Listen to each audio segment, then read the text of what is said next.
Thank you, Nzira, for the introduction. Today I have no extra shirt. He's my size. I can get one for him if I need to. Well, keynote speaker. I was asking Bishop, I said, what does that mean? You know what I mean? You are the keynote speaker. You are the guy who everybody's waiting to say something. I hope I say some sense today. So, most people have seen my videos. I started from humble beginnings. Like Nzira's sister says, during their time when they grew up, they didn't know that they were not having a lot of things because the parents covered them. They thought they were rich people. So did I. We grew up in a farm and, we were good people, we were rich people in our standards of that life. So when you get to try and, what are we, right? Everybody gives all these speeches. Everybody look at the doctor's speech. I was like, oh my God, what am I going to say after all these speakers? But here's the difference. What is an influencer? When I was talking to my youngest daughter, her name is Chantel. I said, Chantel, what do you want to be? She keeps on not saying anything. Then she says, Daddy, I want to be an influencer. Then I was like, wow, what is that? So here's what an influencer is. You inspire people. You get them you motivate people, you inspire them, they are here. But can they really translate it to them? After all these speeches, everybody's going to be like, okay, good speech, good speech, good speech. But what does it mean to me? So, to illustrate most of these things, I talk about my life's history. I talk about the things people call success, about what I have done. I was talking to one of my best friends. I was leaving one of my companies. I said, my cousin wants me to go and attend the breakfast with him, and he wants me to speak. They think I'm an example of success. Then my friend says, yes, you are. Then I said, how do you measure success? It is the goal in your mind has been achieved, right? So, again, going back to the books, T. Harvey Eker. It's like the mindset. Where is your mindset at, right? So he talks about Donald Trump, not before he was president, of course. He was successful. This guy got broke to nothing. He built up his company back again. What causes that? So going back to Mr. Mbewe speech. So it's like our head is like a filing cabinet. Each time we program things in them, those people who know about children, when they're at the age of 6, you are programming things in the head of the children. When they grow, it's in the subconscious. That's where go-to is in our brains. Simple. So in this filing cabinet, you have got someone who is saying, money is the root of all evil. If you have too much money, you're a pig. Those words you are telling, you are loading a small little child with those bad words, and he's going to think, money is, if you're a black person, you never be successful like white people. You have already put the cap on a child before he even starts. So those words will stay in the filing cabinet. So it's a default where people go to when they are thinking subconsciously. So what we so in that book, T. Harvey Eker says, you have to remove all that bad thinking and reprogram the person. So all these speakers, what they are trying to do is to take off that garbage and reprogram you. Right? So how do we do that? Show me that. That's when I think I want to be an influencer. I know my story inspires people because I look at the YouTube videos from Jumps Media. Everybody's saying, oh, it's so inspiring. A simple lifestyle, grew up on the farm, go to boarding school, come back to Canada. I was talking to the bishop there. When we came in, I had 20 US in my pocket, go to Toronto, work 3 jobs, and I was telling a story about my wife when she was chasing the bus at Park Station as I went to South Africa, right? Banging on the bus, running behind the bus as I was going. We had sold everything in the house. My father says to me, do not sell your wife's gadgets. That's not allowed by our tradition. But that's the only money we had. So selling my wife's stove, selling my wife's fridge, she thought these things were hers. I went to my father says, don't you dare touch. Then I was like, the money is short for the ticket, what should I do? I went to my wife's sister. Then I said, how do we do it? Can you give them? They said, sell them. We sold. My wife with the two twins stayed in Zimbabwe with nothing, staying with their sister. All the money has gone in the ticket. The money between me and poverty was $20. Nothing was supposed to go wrong. 1st of January, I landed in Toronto. That was me, $20 in my pocket. The most important things that I knew I needed was safety boots and safety glasses, because I was coming from industry. I really knew what to do. Some of the guys I was meeting, they were coming from offices. They were like, oh my God, what did you get yourselves into? Meanwhile, I'm just comfortable in the boots. That's the shoes I needed. I needed to do work. I worked 2 jobs. And also there was, when you come in as a newcomer, there's newcomers interviews they give you, they help you. They say you go nowhere without a license as a millwright. You go nowhere before you learn computers. I was like, geez, what again? So I had to work 2 jobs. I had to go in the morning for these lessons. I would wake up at 6 o'clock, go and do the lessons to be competent in the computers, that's what I needed. I had to start for my license again to go back as a millwright. First of all, I thought I would go back in management because I left. I thought, well, why would I go back on the bench? So I started learning management for 2.5 years in Toronto as I worked 2 extra jobs, and my wife and kids came in 3 months. Record time. I brought back the family. I kept the promise. One of my Mzukuru says to me, to my wife, Ambuya, when he left with everything, what did you feel? Then one of the girls says, I'll never allow that to happen. So in the process, everybody was sacrificing from the youngest to the oldest. Okay. As an influencer, we have to understand history. The history of money. Mr. Mbewe touched it a little bit.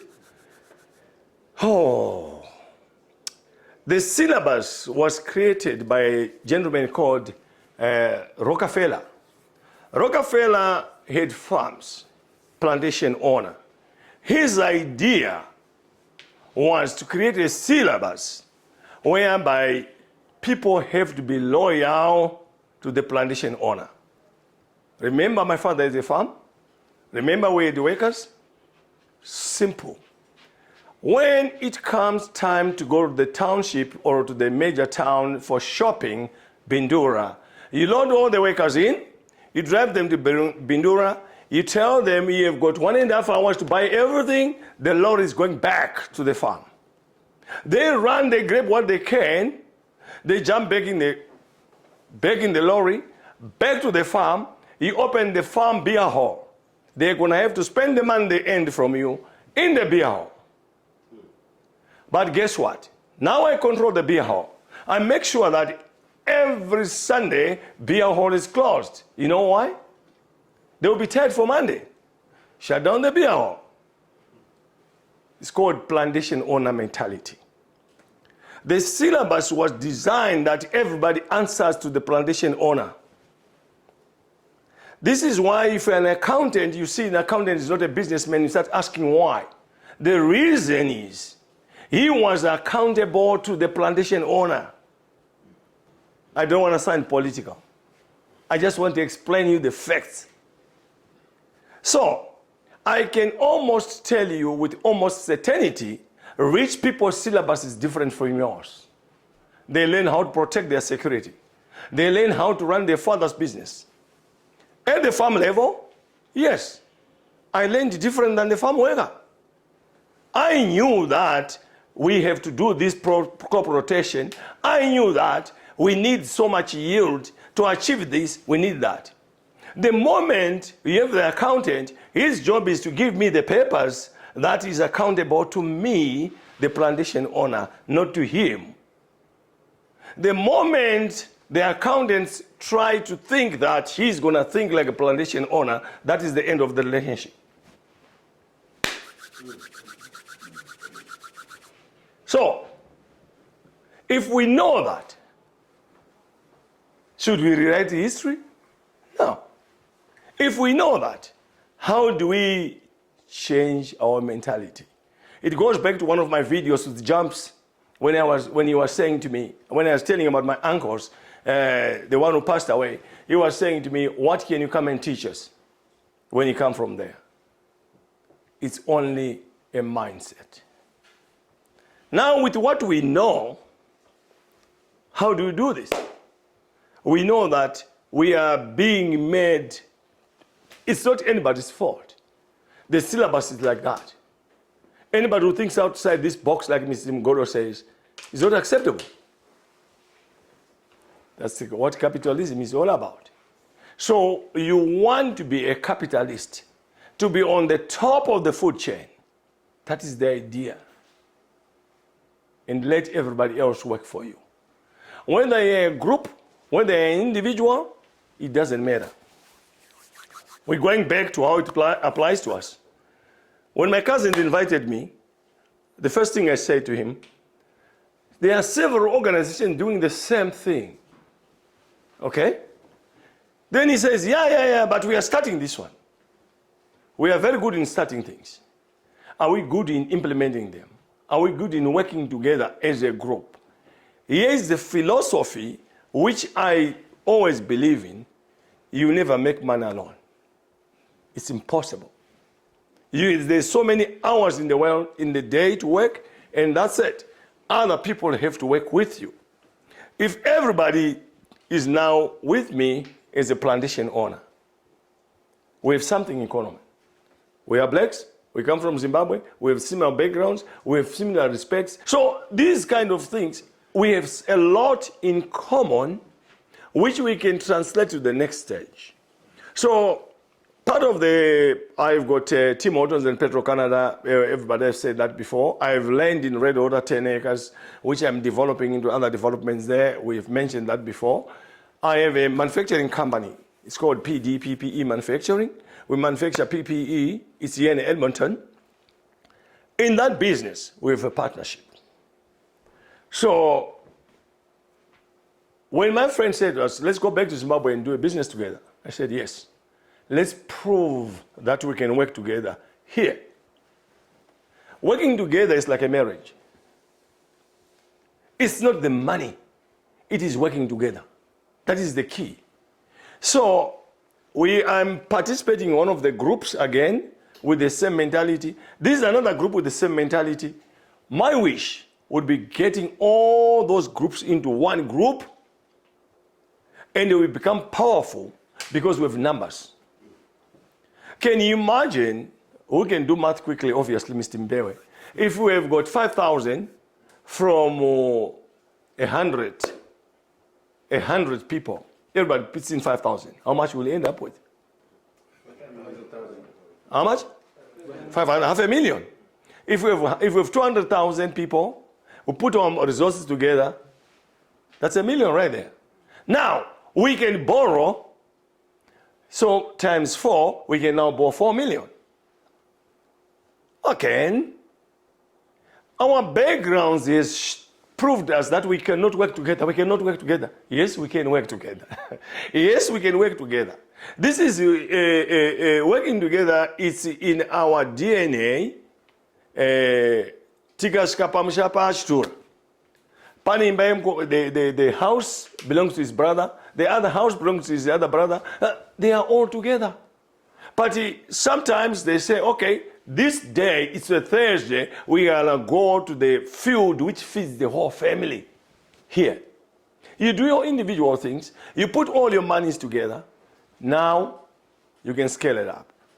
You can go to Zimbabwe. Everybody says, you go to Zimbabwe, they won't give me this, there's corruption. No. You can go today, holding $1 million. I will tell you, you'll be on TV the next day.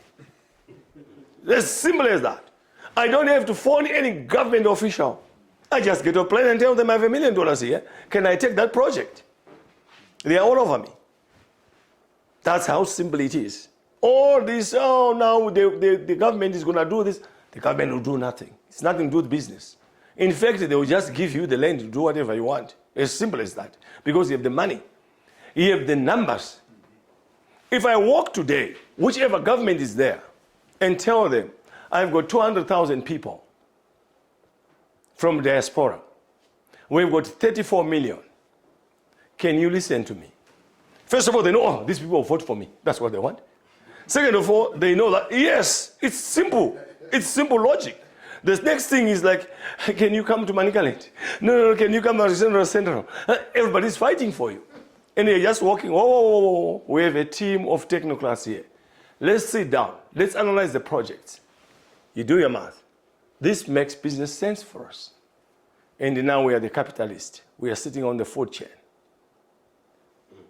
You are redesigning, you are reinventing the syllabus to suit you. And we start going into financial wealth. I understand what Mr. Mbewe is talking about. It caught me. I like it. But the first questions everybody asked me, Mr. Mbewe and the professor here, they were saying to me, where did I get the initial capital?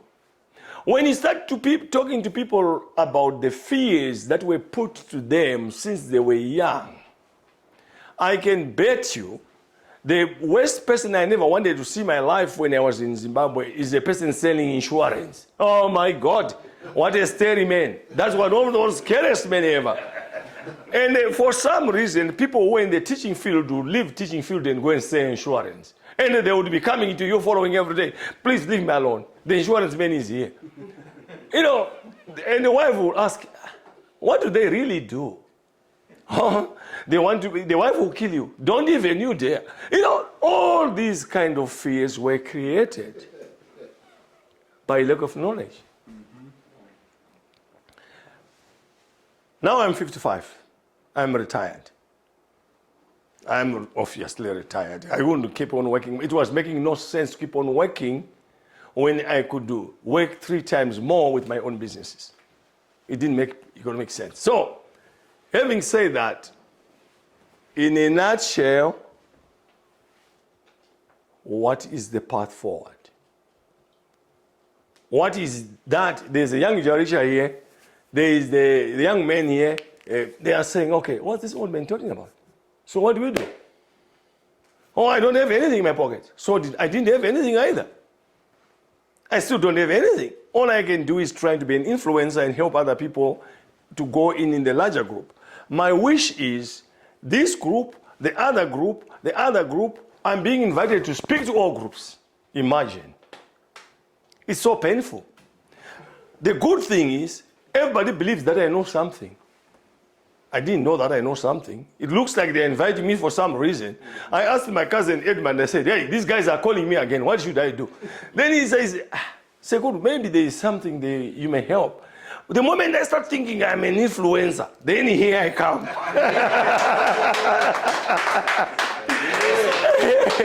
Then here I come. Because I just feel like, okay, I'm going to help people. I'm going to help people. I always talk about people like Mandela, people like my comrades. Those people were fighting for nothing, for free. Very few people can fight for free. I can bet you that. But I really believe, if I influence people to come with me, remember I'm a businessman, it's not for free. You are coming with me to make money together. That's the conclusion. Amen. I'm only 3 months in Canada.